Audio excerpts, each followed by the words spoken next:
German Muhammad Jude, he was 26, killed in Khan Yunis as well. Free Palestine! Free Palestine! Free Palestine! Free Palestine! Free Palestine! Gaza, Gaza, don't you cry! We will never let you die! Free, free Palestine! Free, free Palestine! Free, free Palestine! صقر عايش الأناجولي. Palestine! Free, free Palestine! Free, free Palestine! Free, free Palestine! Free Palestine! The revolution is a crime! Stop blockading Palestine! The revolution is a crime! Stop blockading! 1, 2, 3, 4. Occupation no more. We'll be free! From the rivers to the sea! Palestine will be free! From the rivers! Free, free Palestine! Free, free Palestine! BBC! Propaganda TV! BBC!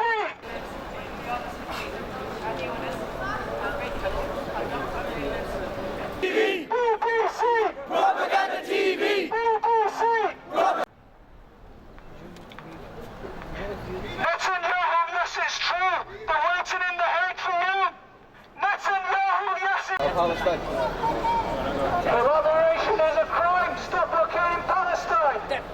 Free, free Palestine! Free, free Palestine! Gaza, Gaza, don't you cry! We will never let you die! Gaza, Gaza, don't free. Palestine! Learn. Refugees will return! Obama, Bibi, you will learn. Refugees will return! Palestine! Free, free. Palestine! Free, free. Palestine! Free, free. Palestine! Free, free. Palestine! Free, free. Palestine! Free, free. Palestine! Free, free. Movement, and it's appalling, it's heartbreaking how they killing the children. But I'm talking regarding the role of British media. I'm talking regarding the role of British media. What a double standard. When a little child from Gaza throws a stone to Israel, they made it headline to the Sky News, to the BBC, to the CNN, all the media starts blowing their trumpet. But when the Israeli occupation, when the Israeli terrorist army kills hundreds of children, kills hundreds of people in Gaza, then they are mysteriously silent in that occasion. So it is a double standard. We need to stand against this double standard. And I suggest you, the protesters.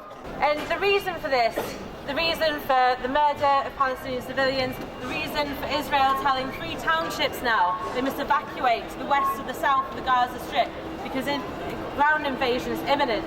The reason for the bombings and the killings of Palestinian people isn't because 3 Israeli kids were kidnapped. It's because youth on the streets of West Bank threatened a third intifada. They demonstrated because the youth of Field, and we're raising money, and we have a team in Gaza right now who are providing aid. So the money is going to go towards food, shelter, medical treatment and food for the Palestinians. 1.8 million civilians living in Gaza Strip. Living here, we experience murder, genocide, terror, fear, assault, attack, drones, and endless oppression. There is suffering and immense horror and fear among women and children. Palestinian bloodshed continues as Israel repeatedly commits crimes and collective punishment. Sunrise and a new day. The birds were singing and the F-16s hovering and bombing, and I hadn't slept at all. I felt a strange mix of terror, fear, and a longing for calm and peace. Another huge airstrike hit the Abu Nasser house, 30 meters from mine. Smoke filled the street along with the noise of screaming and sirens. I don't know how many hours I slept in the last 2 days, how many F-16 missiles have hit civilian houses. All my aunts, uncles, and cousins can only speak of one thing, the horror of last night. My uncle said, a few miles away in Israel, they hide in safe shelters from homemade rockets. No Israelis have been injured or killed. Meanwhile, our children face F-16 missiles with bare chests. The agricultural and industrial sectors are devastated. Our water and borders are under Israeli blockade. And what is left here in Gaza for any kind of life? All my relatives gathered in my grandfather's house in the center of Jabalia camp before going to the camp cemetery to bury my grandmother under the sounds of bombings and spellings.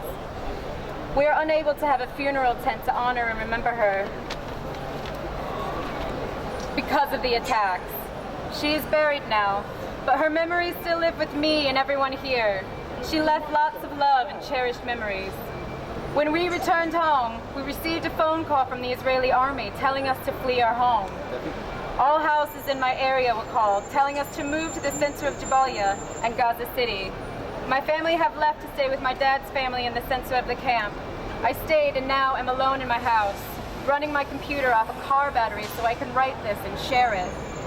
When I think of my grandmother, I will always remember the stories she told me about Palestine before Nakba in 1948, about farms, our beautiful green gardens, the taste of home and freedom, about her village, our village, which is now under occupation. Maybe you remember one of Granny's stories that I posted before. I was 10 years old, walking far away from our house to the hill. A shepherd was passing by the side of the hill with dozens of goats and sheep. He left, leaving one nice sheep behind. He didn't notice that. I thought that he would come back and get it, but he didn't. I took it back home and was every day coming back to the same place in case I met that shepherd again to give it back to him. But sadly, he did not come back. 1 month left, and then my father decided to make a nice dinner for the whole family and neighbors. After 66 years as a refugee, Granny always dreamed of returning to our homeland. She died while bombs fell, still holding on to that hope. Free Palestine! Free Palestine!